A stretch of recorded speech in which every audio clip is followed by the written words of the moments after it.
Hello and welcome to the Sideboard here at the StarCityGames.com Open in Atlanta, part of the SCG Tour. I am Nick Miller alongside Ross Merriam. How you doing, sir? Pretty good. How about yourself? Good to see you. We have Oath of the Gatewatch cards here. Yep. You have been writing about a blue-red Prowess deck for a couple of weeks here, ever since we started seeing some of the new cards. The deck looks great. You've been tinkering with it. We've got a whole bunch of new cards to talk about, starting off with the highlight, Storm Chaser Mage, Prowess. Another threat adding to the Prowess threat base here. Yeah, Storm Chaser Mage sort of brings the deck up to a critical mass of cheap Prowess creatures that can serve as threats in this kind of a shell, whereas previously it just didn't have enough. With just Monastery Swiftspear and Abbot, with Storm Chaser Mage added to the mix, now we have enough to really form a complete threat base and make a deck. And then the other key addition, obviously, being the cheap cantrips to enable the Prowess creatures. We got a bunch of cantrips here in the new set. Expedite as well as Slip Through Space, giving you the unblockable ability as well as 1 mana, draw a card, and Prowess to all your creatures. Very powerful additions here. Yeah, Slip Through Space is definitely the more important of the two, and I think one of the key cards in the deck because it allows you to not have a lot of burn spells in your deck, so you can focus on having more efficient cards in those slots, because Slip Through Space can just deal them 8 damage out of nothing in combination with Titan Strength, or just with a big turn, casting maybe 2 slips on 2 different creatures, or flashing back a slip with a Jace. So Slip sort of functions as a burn spell in that respect, so that you can spend your other slots doing different things. Right, the deck, these red decks in Standard right now don't have a ton of reach. They have a lot of these combo kills with Temur Battle Rage, Titan Strength stuff if you look back to a Tarka Red. And right now, you really don't have that much burn to go to the face. I don't think this deck has any of it, actually. So You're all based around the creatures, and Slip Through Space giving the unblockability. It's very powerful. Yeah, definitely. That's what allows you to play Fiery Impulse instead of Wild Slash, so that you can actually kill 3 toughness creatures. If I didn't have Slip Through Space, then I would want a spell that I can go upstairs with and get a little reach that way. But with Slip, I feel more comfortable just playing Fiery Impulse, and then having an answer to Mantis Rider, to Catacomb Sifter, to Reflector Mage, to whatever else, Warden of the First Race, the other big all one. In the main deck, you have those answers. Wild Slash relegated to the sideboard here in this deck. But also, when you get to run all these cantrips and all these cheap spells, of course, the main payoff, Treasure Cruise, a card that has just been busted. Every format, every deck you see it in that it can be supported in, you're playing it here, obviously. Yeah, I mean, we've seen Treasure Cruise get banned in the other 2 formats where we have a lot of cheap cantrips and fetch lands, and suddenly we have a standard format that has a lot of cheap cantrips and fetch lands. Yeah. So I fully expect someone to figure out Treasure Cruise and really unveil or unleash its power on a standard, and hopefully it's me this weekend with this deck. Right, when you look at the spoiler and you see all the cheap cantrips and stuff, you know that just Treasure Cruise is out there waiting. We've seen it in the Ascendancy decks, you see it in the Jeskai Black decks. It's there just waiting to be used, and this deck looks to take advantage of it more so than almost any deck in the format. Yeah, this deck, you rarely cast it for more than 2 mana, sometimes for 3, and I can count on one hand in the last week the number of times I've cast it for more than 3 mana. But you cast it for 1 and 2 many times. I've cast it for 1 mana, drawn another one off of that, cast the second one for 1 mana that turn, because I had 15 card graveyard or something like that. So, yeah, and whenever you can chain cruises like that on the cheap, you're going to very quickly bury your opponent in card advantage. And that's actually important in this deck because you don't have a ton of creatures. Right. So being able to recoup from losing your first couple creatures to removal spells is very important. Yeah, the deck looks very similar to the Infect deck in Legacy, where you have 12 threats. That's it. You have to find your threats. You can find your threats this way and then deal damage. But one piece of contention in this deck, Jace, Vryn's Prodigy, a card that's just a no-brainer in almost every deck. A lot of people say it doesn't quite have a space here in this deck. It doesn't attack. But you are very much so in the camp of you want 4 of these, no questions asked. Yeah, I am very adamant about Jace's place in the deck. I think without Jace, the deck would not be viable.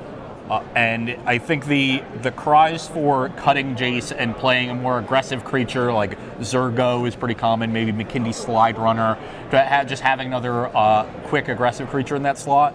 The people calling for that, I think, at least from the comments I've gotten, they've said they view the deck very much as an aggressive deck. Okay. So they're viewing it through the same lens as like an Atarka Red, and I view it as a deck that has that kind of angle, but isn't linearly focused on that one angle. And Jace is one of the cards that opens up the other different angles of the deck to you, where you can grind someone out with Jace and Treasure Cruise. And flashing back a Treasure Cruise is otherworldly, but you frequently just flash back like a roast on their next guy, or flashback Titan Strength because you have the Battle Rage, but you've already Titan Strength earlier, or sometimes have double Titan Strength into a Battle Rage, and Jace lets you set up like those parts of the deck. And when you're trying to seamlessly transition between all these different game plans, being a control deck, being an aggro deck, being a combo deck with Titan Strength, the Team, or Battle Rage, the card filtering from Jace and the card selection from the -3 ability once it flips allow you to sculpt your draws towards any one of those 3 game plans, so you have enough going towards that one game plan out of 3 when you normally wouldn't, because your deck is a bit schizophrenic in the way the numbers look. So you need that kind of velocity and that kind of card filtering so you can fix your draws and sculpt your draws towards a specific game plan based on what your opponent's doing and based on what their draw has been during the course of the game. All right, so the deck looks like an aggro deck, but you can play it in multiple different ways depending on your draw, how things come about. Yeah. Jace allows you to do that way easier than any other Exactly, card. and that versatility is the hallmark of these types of aggro control decks. That versatility is what allows them to be so dominant when they're very good. The last time we saw this in Standard was Blue-White Delver, sure, and that deck was dominant for 8 months. And if you look at the way I have this deck constructed and the Blue-White Delver decks were constructed, it's constructed fairly similarly. The Delver deck was a bit more aggressive because you had more powerful aggressive elements, and if I had available to me better, very powerful aggressive elements, I'm sure this deck would skew towards the aggressive end too. But you can't just put those role players that are underpowered cards in your deck and expect this deck to perform. You need the most efficient and the most powerful cards at every single spot on the curve and in every single slot in your deck for the deck to be at its best. Removal spells, of course, Roast and Fiery Impulse. You got a Counterspell and Dispel here. But the deck being blue-red, your mana gets to be pretty good. But also, most importantly, new card from Oath of the Gatewatch, Wandering Fumarole. This has been the most hyped creature land of the set, and here it looks to be very well positioned. Yeah, I think Fumarole is very good. You want, again, a little bit of added threat density, and Fumarole gives that to you. If you look back to Blue-White Delver, they had Moorland Haunt as a sort of creature land, and Fumarole does the same thing here. I only have 2 copies because it's a 21 land deck, and you want a lot of enters the battlefield untapped lands, and so having one that enters tapped is a liability if you have too many copies of it. I started with 3, I went down to 2. I tinkered with the deck a little bit, trying higher land counts, but I think that anytime I ran more than 21, I just flooded it too often, and with 21, I still flooded a bit more often than I would have liked, which is why I added a singleton copy of Magmatic Insight, just another card that helps me not to flood too much, but Fumarole does that as well. And between Fumarole and Shivan Reef, now you have 2 blue-red dual lands, so the mana is pretty good. You can get yourself into a bind sometimes if you only have a 1 or 2 lane hand and one of them comes into play tapped, but it's not that bad. I would prefer it to be a little bit better. I think it's one of the weaknesses of the deck. The mana is probably only like a B+, and so but Tap land doesn't seem like it would be that huge of an issue, as you only really have 4 1-drops you care about playing on the first turn.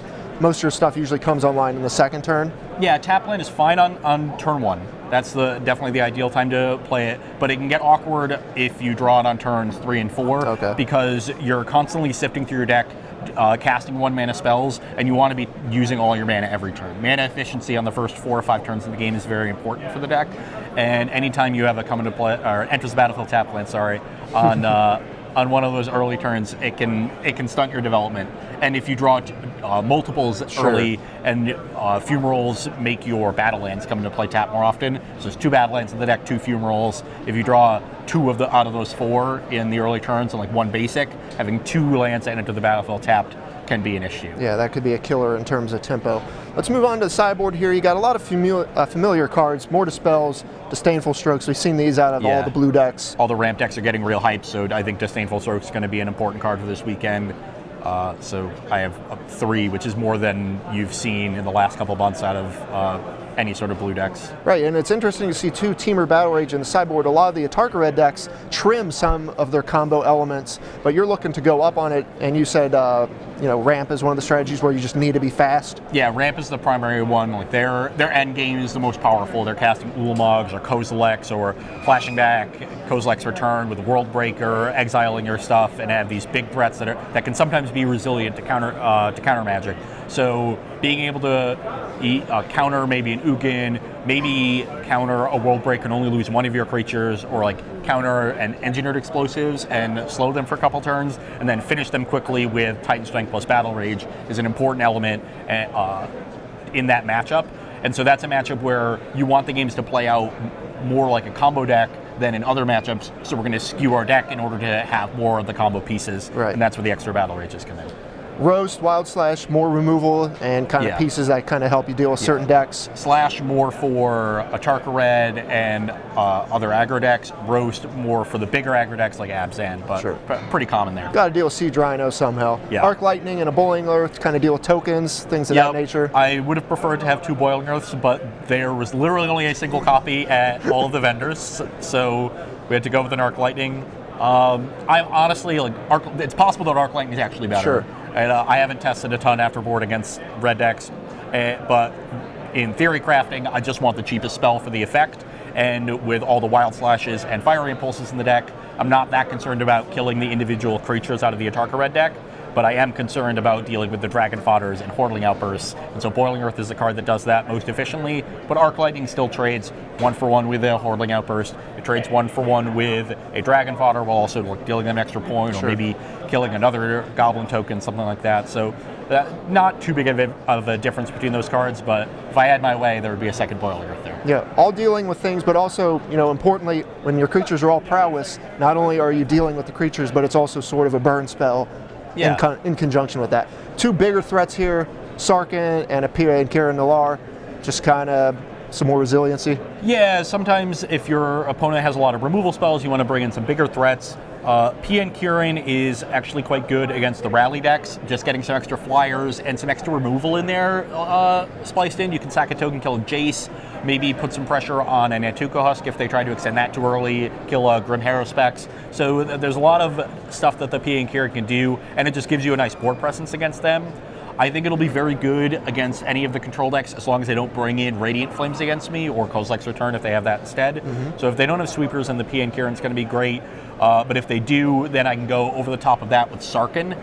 Sarkhan is vulnerable to Crackling Doom, but given the number of Dispels I have in afterboard, I have 3 in the 75, I am reasonably likely to be able to set up a spot where they don't have Crackling Doom mana up, I resolve my Sarkhan, get in for 4, then they're forced to leave up their Crackling Doom, and now I untap and have Dispel mana open, I Dispel their Doom, and suddenly I have this big dragon threat. I mean, we've had 2 years of Stormbreath Dragon and 2 years of Thundermaw Hellkite.